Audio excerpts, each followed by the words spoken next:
Another fight breaking out between Liberty and establishment Republicans, this time in the state of Alaska. It was last year when Liberty Republicans won both the chair and vice chair positions of the ARP, or the Alaska Republican Party. But now some new allegations have surfaced, just 1 month before that new chair and vice chair are supposed to be seated. What do those allegations include? This is Full Disclosure. The story is pretty simple. Establishment Republicans lost both the chair and vice chair positions last year in the Alaska Republican Party. And as I mentioned, the new chair and vice chair are set to be seated next month. But wouldn't you know, just before that's supposed to happen, some allegations have come up against that chair and vice chair. Russ Millett, he is the chair-elect for the ARP. I spoke to him by Skype. Our party back to where it should be in terms of liberty, freedom, constitutional, conservative ideas. We got hammered in the last election. We got hammered the one before that.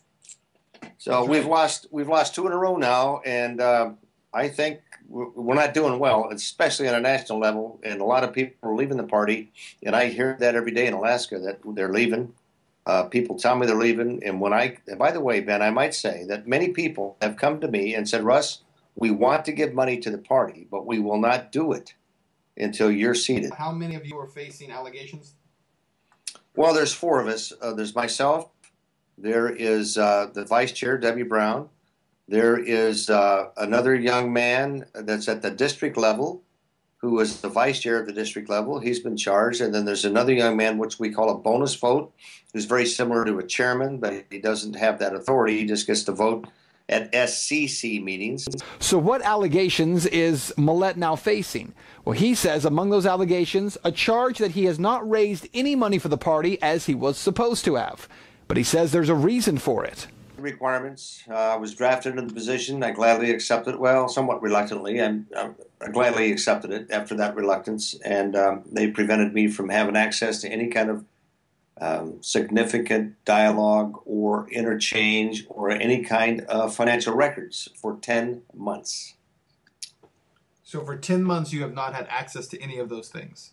That's correct. And when I became vice chair, the party rules say that I become the finance committee chairperson immediately, which I have been for 10 months.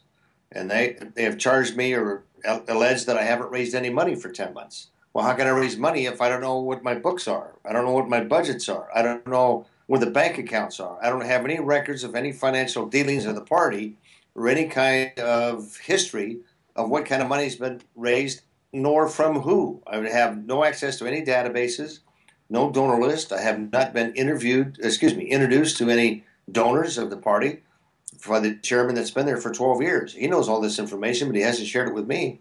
Millett says he's also accused of not having been a lifelong Republican, and he says that's partially true. I've not been a lifelong Republican, which I guess literally is true. I'm 67 years old. I think I figured out the other day I've been a Republican for 43, 44 years. I first registered as a Republican in 1966 and campaigned for Barry Goldwater, by the way, in 1964. The only problem is that Millett says there's no rule within the Alaska Republican Party that you have to have been a lifelong member or a lifelong Republican to be the party chair. And that's kind of the point here. What you need to know, the most interesting part of the story, Millett says that he will have to go before the executive committee of the ARP and have these allegations heard by them. It's a trial of sorts.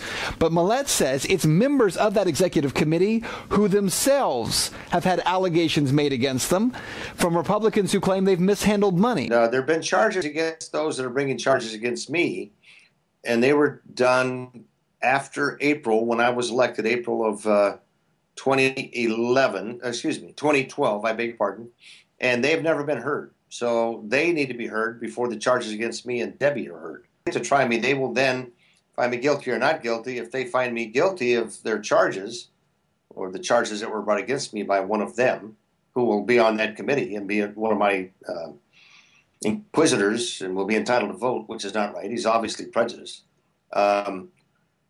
If they find me guilty, they'll take it to the state central committee in Juneau, the capital of Alaska, in February, which is on the 7th, 8th, 9th, which is a Saturday, I believe, the 9th of February, which is an SCC meeting, which is a larger body of about 95 people.